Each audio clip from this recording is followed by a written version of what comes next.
Audio profil budaya Kalurahan Pampang. Diproduksi oleh tim budaya Kalurahan Pampang. Halo dan selamat datang. Sangat senang Anda bisa bergabung kembali bersama kami. Iya, selamat datang semuanya.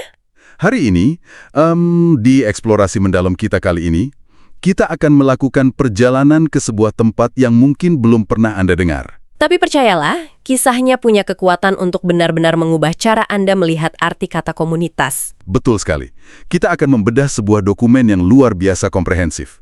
Ini adalah profil dari Kalurahan Pampang, Kapanewon Palian di Kabupaten Gunung Kidul, Daerah Istimewa Yogyakarta. Dan untuk memberi Anda sedikit gambaran awal, kita sedang membicarakan sebuah desa agraris dengan luas wilayah sekitar 371,2 hektar. Dengan populasi yang, ya bisa dibilang tidak terlalu besar ya, sekitar 2.832 jiwa. Nah, jangan biarkan angka-angka itu menipu Anda, karena kepadatan sejarah dan budayanya sungguh luar biasa. Mari kita bangun visualisasinya dulu, agar Anda yang mendengarkan bisa benar-benar merasakan tempat ini. Bayangkan Anda sedang berdiri di lanskap perbukitan karst yang berlekuk-lekuk dan tangguh.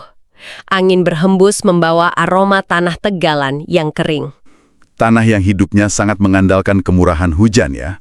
Tepat, di bentang alam berbatu kapur itulah masyarakat Pampang membangun dan mempertahankan kehidupan mereka dari generasi ke generasi. Dan dokumen profil yang kita bedah hari ini menjadi sangat istimewa, karena ini bukan sekedar deretan angka statistik. Sama sekali bukan. Ini adalah sebuah cetak biru dari peradaban lokal.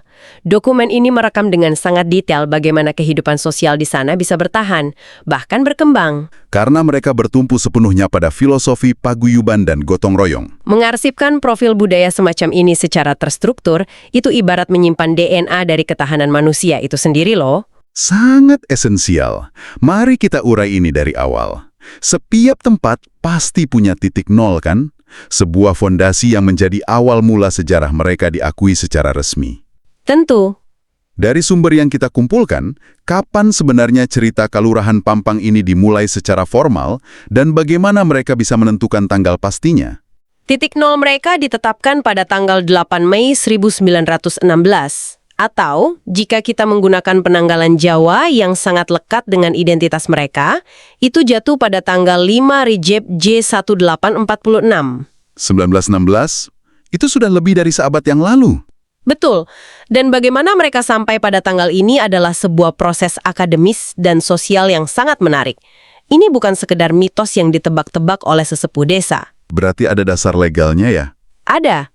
Penetapan ini didasarkan pada musyawarah masyarakat tahun 2025 yang diproyeksikan untuk disahkan, merujuk pada dokumen-dokumen historis yang memiliki legalitas sangat kuat. Dokumen historis seperti apa yang bisa melacak keberadaan sebuah desa kecil di Gunung Kidul sampai ke zaman kolonial begitu? Mereka merujuk pada Riksblad van Jogja nomor 12 tahun 1916. Riksblad van Jogja. Ya, bagi Anda yang mungkin belum familiar, Riksblad ini pada dasarnya adalah lembaran negara atau berita resmi di era Hindia Belanda. Yang khusus mencatat keputusan-keputusan hukum untuk wilayah Kesultanan Yogyakarta, kan? Tepat sekali. Selain itu, mereka juga merujuk pada Maklumat nomor 5 tahun 1948 yang dikeluarkan oleh pemerintah daerah istimewa Yogyakarta pasca kemerdekaan. Jadi, Kalurahan ini memadukan memori kolektif lisan dengan bukti legalitas sejarah yang diakui oleh negara. Sebuah kombinasi yang sangat solid. Tapi itu pasti membutuhkan riset yang tidak main-main. Menggali arsip kolonial untuk menemukan identitas desa, menyusun profil setebal dan sedetil ini, pasti memakan banyak sumber daya. Pastinya. Pertanyaannya, apakah ini hanya sekedar untuk memenuhi syarat administratif pemerintahan desa saja? Jika kita hubungkan ini dengan gambaran besarnya, penyusunan profil budaya ini adalah sebuah instrumen strategis yang jauh melampaui urusan administratif. Tujuannya terbagi menjadi 3 pilar utama. Oke, apa saja itu? Pertama, tentu saja untuk mendokumentasikan, melestarikan, dan mempublikasikan budaya lokal agar akar mereka tidak hilang ditelan zaman. Apalagi zaman sekarang semuanya serba cepat dan modern ya? Betul. Kedua, profil ini disusun untuk menjadi pedoman. Mereka ingin memastikan bahwa setiap pembangunan desa ke depannya adalah pembangunan yang sungguh-sungguh berbasis budaya. Tidak sekedar asal bangun fisik. Tepat. Dan ketiga, dokumen ini diproyeksikan untuk mendorong partisipasi masyarakat sekaligus membuka peluang ekonomi kreatif yang tetap berakar pada identitas lokal mereka. Jadi ini ibarat kompas. Saat dunia luar bergerak begitu cepat dengan digitalisasi dan urbanisasi, warga Pampang punya jangkar yang jelas. Mereka tahu persis dari mana mereka berasal. Sehingga mereka tahu kemana harus melangkah? Nah, mari kita bicara tentang keseharian mereka, tentang jantung dari komunitas ini. Anda tadi menyebutkan soal bentang alam Kars. Ya, lingkungan fisiknya. Dari catatan yang saya baca, hidup di lingkungan Kars itu terdengar sangat menantang bagi sebuah desa agraris. Sangat menantang.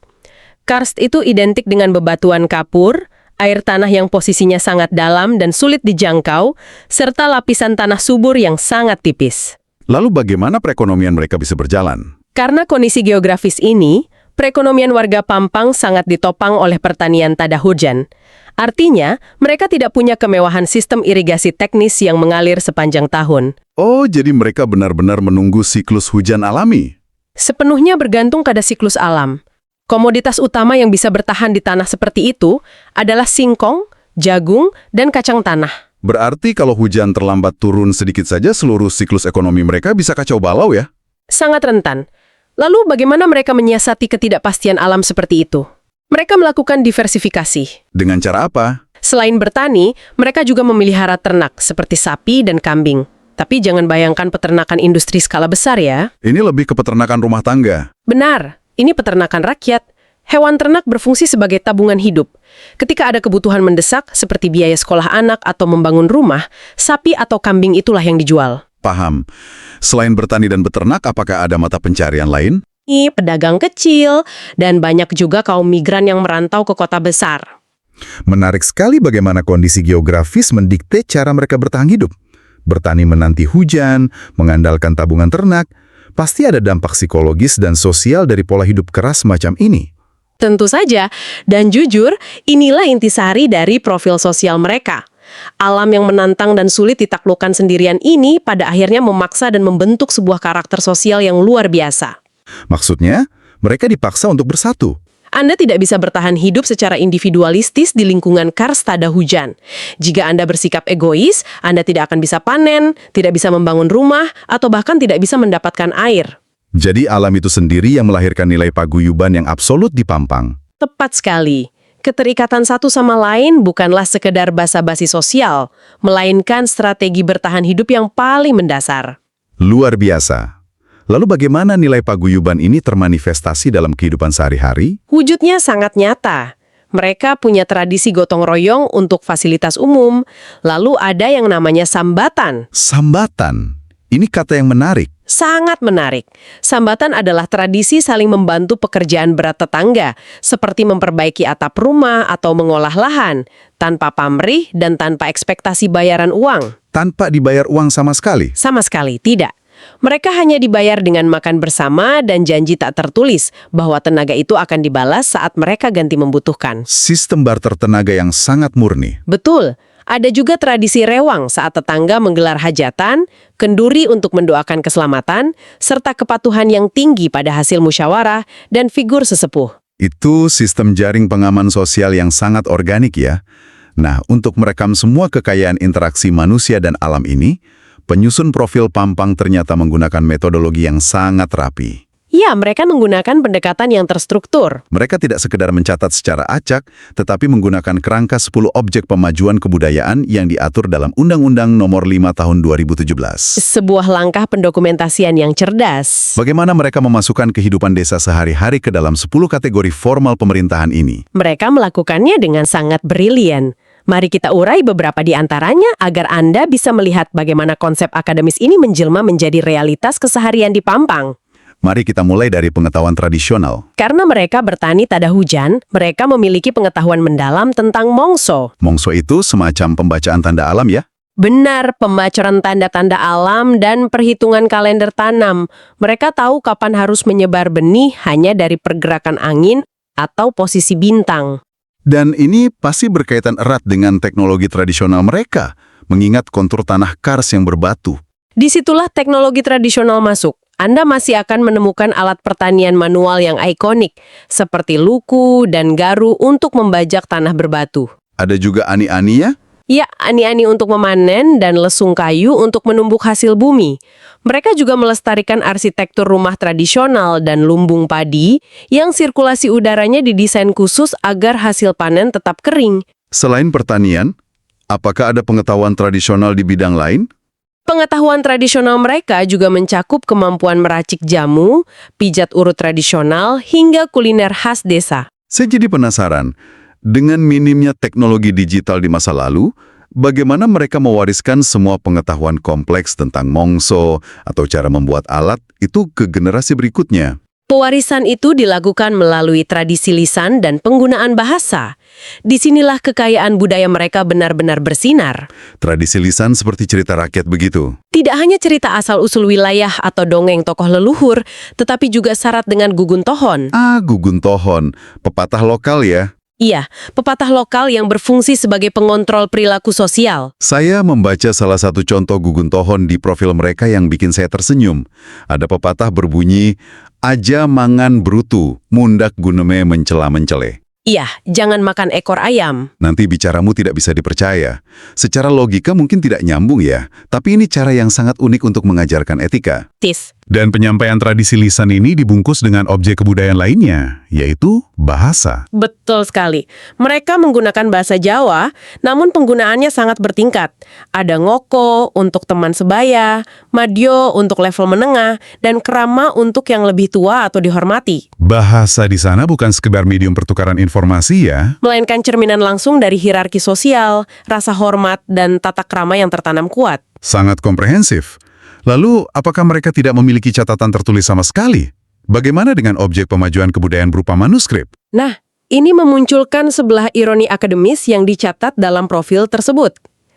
Terkait manuskrip, ketersediaannya di Pampang sangat terbatas dan rentan rusak. Sayang sekali ya. Berupa apa biasanya manuskrip yang tersisa? Dokumen tertulis yang ada umumnya berupa catatan keagamaan, tulisan beraksara Jawa, atau silsilah keluarga yang disimpan secara pribadi oleh masing-masing warga di rumah mereka. Disimpan secara pribadi, itu sangat berisiko ya? Sangat. Tanpa intervensi pelestarian yang sistematis, sejarah yang tertulis di kertas usang ini bisa hancur dimakan rayap atau cuaca kapan saja. Itu tantangan nyata untuk pelestarian. Tadi Anda menyinggung soal paguyuban dan sambatan. Apakah itu diklasifikasikan sebagai adat istiadat? Ya, pola hidup selaras dengan alam, tata krama, dan musyawarah komunal adalah fondasi adat mereka. Dan adat ini seringkali memuncak pada objek kebudayaan berikutnya, yaitu ritus jelang bulan puasa, lalu ada rasulan atau bersih desa sebagai bentuk syukur pasca panen sekaligus tolak bala.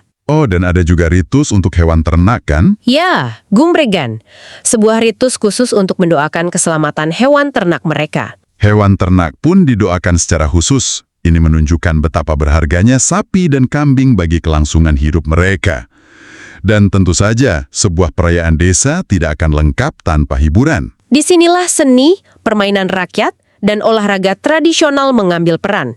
Ini adalah 3 objek pemajuan kebudayaan yang berfungsi sebagai perekat sosial. Kesenian apa saja yang masih hidup di sana? Ekspresi seni mereka hidup dalam bentuk tarian, musik tradisional, seni keagamaan, hingga kesenian kontemporer yang tampil saat hajatan atau rasulan. Dan untuk permainan anak-anaknya?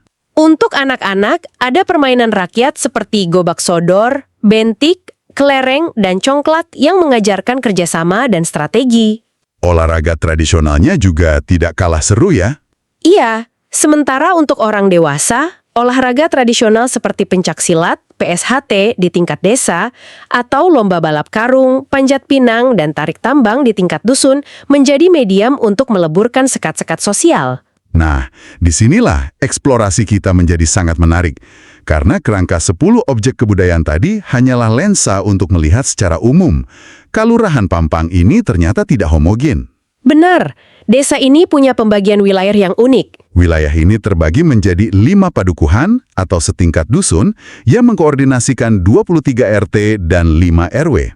Dan profil ini membedah mikrokosmos dari masing-masing padukuhan tersebut dengan sangat mendetail. Mari kita jelajahi satu persatu. Mari kita mulai dari wilayah yang bernama Padukuhan Jetis. Etimologi dari nama ini diyakini oleh masyarakat setempat berasal dari nama tokoh sesepuh perintis daerah tersebut, yaitu Kiai Boletis. Kiai Boletis. Iya, seiring berjalannya waktu dan kemudahan pengucapan lisan, Boletis meluruh menjadi Jetis. Masyarakat Jetis meyakini hari jadi padukuhan mereka jatuh pada penanggalan Jawa Senin Pon. Saya melihat di Jetis ini ada beberapa situs spasial yang syarat dengan cerita.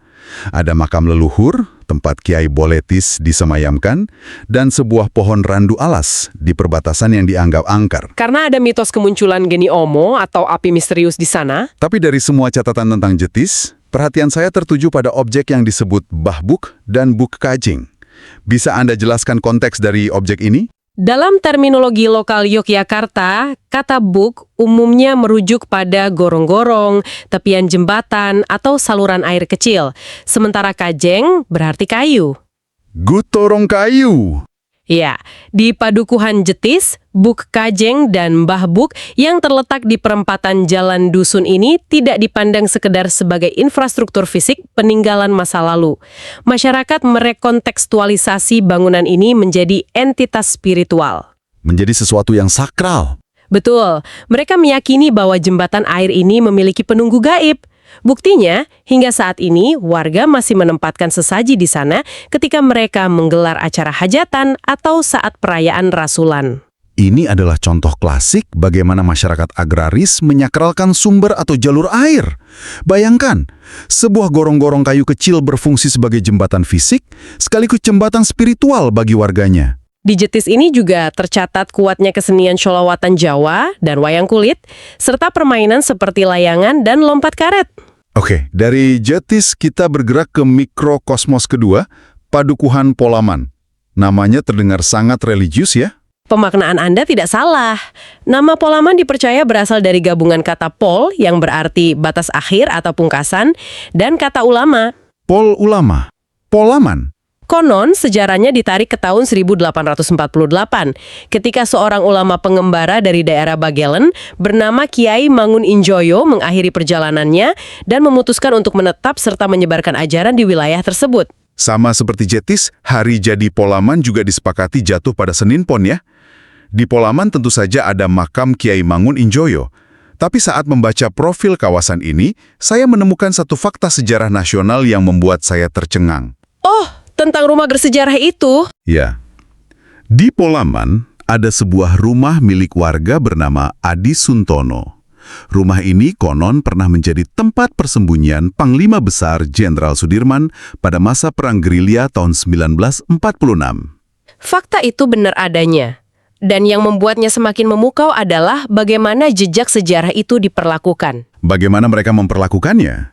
Jika biasanya artefak peninggalan tokoh sebesar Jenderal Sudirman langsung diambil alih oleh negara dan dipajang di dalam etalase kaca museum di kota besar, di Polaman ceritanya berbeda. Masih ada di rumah itu?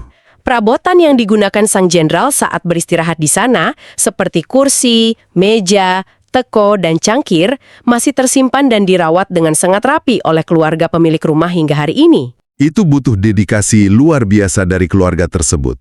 Bayangkan, bukti sejarah nasional yang epik dirawat dalam keheningan ruang tamu seorang warga desa, jauh dari sorotan.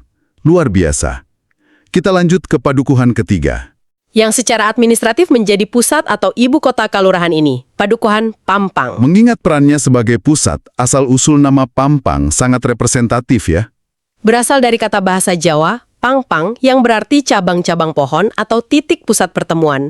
Wilayah ini memiliki situs sentral seperti makam Lurah Harjo Suwito, yang merupakan lurah ketiga dalam sejarah mereka. Namun, dari perspektif ketahanan lingkungan, ada satu situs yang paling vital di Padukuhan Pampang. Keberadaan sumur gede atau sumur besar. Mengingat ini wilayah kars berbatu kapur yang rawan krisis air, memiliki sumur yang airnya melimpah, pasti dianggap sebagai anugerah besar. Sangat besar. Sumur gede ini dikenal tidak pernah kering bahkan di puncak musim kemarau. Dan karena signifikansinya bagi kelangsungan hidup, sumur ini melahirkan sebuah ritus adat yang sangat spesifik. Yaitu ritus Serabi Kocor. Tolong ceritakan lebih detail tentang ritus ini. Membayangkannya saja sudah terasa sangat magis. Ritus ini dilakukan ketika kemarau panjang melanda dan hujan tak kunjung turun. Di tengah keputusasaan menghadapi ladang yang mengering, masyarakat akan berkumpul di area sumur gede. Mereka bersama-sama membuat penganan serabi tradisional. Lalu diapakan serabinya? Prosesi utamanya adalah meneteskan atau dalam bahasa setempat mengkocorkan adonan serabi cair tersebut langsung ke dalam sumur. Diteteskan ke dalam sumur air. Ya, ini bukan tindakan membuang makanan, melainkan sebuah doa simbolis. Sebuah permohonan spiritual yang mendalam kepada Sang Pencipta agar kemakmuran berupa hujan segera diteteskan ke bumi mereka. Serabi kocor. Itu demonstrasi puitis tentang bagaimana manusia merespon kerasnya alam dengan doa. Di Pampang ini juga identik dengan kesenian gejok lesung. Seni memukul lesung kayu dengan alu bergantian yang menciptakan harmoni ritmis yang sangat indah. Seiring berjalannya waktu dan bertambahnya populasi, warga tentu mulai menyebar. Ini membawa kita ke padukuan keempat, Kedung Dowo Wetan. Namanya sangat deskriptif. Ya, kedung berarti sungai atau lubuk yang dalam. Dowo berarti panjang, dan Wetan menunjukkan orientasi geografisnya di sebelah timur. Mereka merayakan hari jadi pada penanggalan Rabo Wage. Kedung Dowo Wetan ini memiliki keunikan pada sejarah ruang administratif mereka, kan? Betul, mereka memiliki balai atau kantor lurah historis yang disebut Sasono Madoyo. Bangunan ini punya jejak arsitektur evolutif. Awalnya dibangun pada tahun 1967 menggunakan material kayu limasan yang berasal dari bekas bongkaran jembatan. Memanfaatkan kayu bekas jembatan untuk membangun pusat administrasi. Itu tingkat pragmatisme dan daur ulang yang luar biasa. Di wilayah timur ini, saya juga mencatat ada pasar pon yang menjadi urat nadi ekonomi. Dan sebuah fenomena alam bernama sawah sanga. 9 petak sawah yang sangat subur. Ini adalah anomali langka di tengah gersangnya tanah Karslo. Sebuah keajaiban kecil di sana ya. Dan jangan lupakan situs pertapaan Eyang Harjowerdoyo di area yang dulunya adalah kedung berpasir putih. Dari segi adaptasi kebudayaan, Kedung Dowo Wetan menunjukkan perpaduan menarik. Antara modern dan tradisional. Iya, mereka memanfaatkan teknologi modern seperti sumur bor untuk menembus kerasnya kars demi mendapatkan air, namun di saat yang sama mereka tetap melestarikan pengetahuan meracik jamu tradisional dan menghidupkan kesenian reok frasi desa. Berarti inovasi dan tradisi bisa berjalan beriringan. Dan terakhir, pecahan dari wilayah timur tadi karena alasan kepadatan penduduk, kita sampai di padukuan kelima, Kedung Dowo Kulon. Kulon yang berarti barat. Apa yang membuat wilayah barat ini menonjol dalam dokumen profil? Kedung Dowo Kulon menyimpan lapisan sejarah makro yang bersinggungan langsung dengan penguasa tradisional dan kolonial. Pertama, mereka memiliki bumi pasarean Siti Hinggil. Sebuah kompleks makam. Iya, kompleks makam bagi tokoh-tokoh historis desa dan para abdi dalam. Keberadaan makam ini bukan sekedar kuburan keluarga, melainkan simbol yang menegaskan bahwa desa ini memiliki benang merah atau koneksi historis yang sah dengan otoritas Keraton Yogyakarta. Jadi mereka punya validasi kultural langsung dari pusat kerajaan. Lalu, saya membaca ada peninggalan kolonial Belanda di sana, Tugu Triangulasi. Bagaimana sebuah alat pemetaan topografi Belanda bisa menjadi bagian dari narasi budaya lokal? Itulah kekuatan memori lokal. Secara empiris, Tugu Triangulasi hanyalah patok beton peninggalan kolonial untuk keperluan survei pemetaan. Namun, oleh warga lokal, objek fisik asing ini diberi makna baru. Direkontekstualisasi oleh warga. Betul, mereka mengaitkan tugu tersebut dengan cerita-cerita pusaka gaib dan memori kolektif tentang bekal peperangan di masa lalu. Tugu itu berubah fungsi dari instrumen sains kolonial menjadi monumen mitologi lokal. Kesenian di sana juga unik ya, ada tohlik. Di Kedung Dowo Kulon ini pula, kesenian musik toglik atau tohlik yang instrumen utamanya berbasis tabuhan kentongan bambu menjadi hiburan rakyat yang sangat merakyat. 5 padukuhan, 5 mikrokosmos. Mulai dari mitos gorong-gorong gaib, kursi gerilya sang jenderal, ritus minta hujan dengan adonan serabi, hingga tugu pemetaan Belanda yang dimitoskan. Semuanya berbeda, tapi uniknya, semua diikat oleh satu napas yang sama. Paguyuban. Jika kita melakukan sintesis dari semua pembedahan fakta ini, apa kesimpulan utamanya? Dokumen profil Kalurahan Pampang sejadinya telah memetakan sebuah etalase hidup. Mereka menginventarisasi warisan benda seperti tugu, makam, dan sumur gede. Berdampingan secara setara dengan warisan tak benda seperti ritus, tradisi lisan, kesenian, dan bahasa. Tepat, semua itu tidak terpisah, melainkan hidup saling melengkapi dalam satu ekosistem. Yang memukau dari hal ini adalah konklusi sosiologisnya. Terkait kelangsungan hidup mereka di masa modern. Ketika kita berbicara tentang kelangsungan hidup sebuah desa agraris di abad ke-21, desa yang harus menghadapi ancaman nyata dari urbanisasi pemuda ke kota, perubahan iklim yang membuat cuaca tak menentu, krisis air musiman di lahan karst, hingga gempuran budaya pop global, kita menemukan sebuah fakta mengejutkan. Apa fakta mengejutkannya? Daya lenting atau pertahanan utama desa ini rupanya bukanlah kucuran dana yang melimpah atau infrastruktur beton yang megah. Lalu, apa perisai utama mereka selama lebih dari seabad ini? Kekuatan utama mereka adalah modal sosial. Modal sosial berupa keguyuban, rasa senasib sepenanggungan yang termanifestasi dalam sambatan, serta penghormatan yang tulus dan kolektif kepada leluhur dan alam. Hubungan antar manusia itulah yang membuat Pampang tetap kokoh berdiri sejak tahun 1916 hingga hari ini. Itu konklusi yang sangat kuat. Modal sosial sebagai infrastruktur yang tak terlihat tapi paling kokoh. Pertanyaan selanjutnya, berbekal dokumen profil budaya yang setebal dan sedetail ini, kemana arah masa depan Pampang? Mereka sudah mendata masa lalu dan masa kini mereka dengan sempurna. Apa langkah selanjutnya? Berdasarkan analisis di akhir profil tersebut, arah pengembangan strategis mereka terumuskan dengan sangat tajam. Pertama, penguatan identitas lokal. Dokumen ini akan menjadi materi pendidikan budaya bagi generasi muda mereka, agar rasa bangga itu tidak luntur. Edukasi generasi penerus. Kedua, dengan pemetaan aset alam dan budaya yang terperinci ini, mereka melihat potensi besar untuk mengembangkan pariwisata budaya dan wisata kars dalam skala mikro dan berkelanjutan. Sehingga ekonomi kreatif warga bisa ikut tumbuh ya? Benar. Namun, dokumen ini juga memberi satu catatan penting. Semua visi masa depan ini hanya akan menjadi angan-angan tanpa adanya sinergi yang terus-menerus antara pemerintah kalurahan, masyarakat lokal, dan pemangku kepentingan lainnya. Jadi, apa makna dari semua ini untuk Anda yang sedang mendengarkan? Kita baru saja menghabiskan waktu menelusuri bagaimana sebuah desa kecil di hamparan kars berbatu di Gunung Kidul memetakan dengan cermat setiap inci dari aset budaya, ingatan masa lalu, dan interaksi sosial mereka. Ini mengajarkan kita sebuah pelajaran krusial loh. Betul sekali, mendokumentasikan masa lalu dengan jujur dan sistematis adalah prasyarat utama untuk bisa menavigasi masa depan dengan percaya diri. Di bidang apapun Anda berada saat ini, entah Anda memimpin sebuah departemen di perusahaan multinasional, mengelola kampus, atau sekedar hidup bertetangga di perumahan. Memahami dan memetakan modal sosial di sekitar Anda adalah langkah fundamental untuk membangun ketahanan dan kesuksesan bersama. Diskusi kita hari ini sungguh membuka wawasan. Apakah Anda memiliki satu pemikiran akhir untuk kita renungkan bersama? Iya, ini mungkin sedikit provokatif untuk kita bawa ke ruang kontemplasi pribadi. Di tengah masyarakat urban kita yang lajunya semakin cepat, yang manusianya semakin individualistis, terisolasi dalam kubikel, dan hidupnya sangat bergantung pada layar teknologi pintar. Banyak dari kita merasakan keterasingan itu.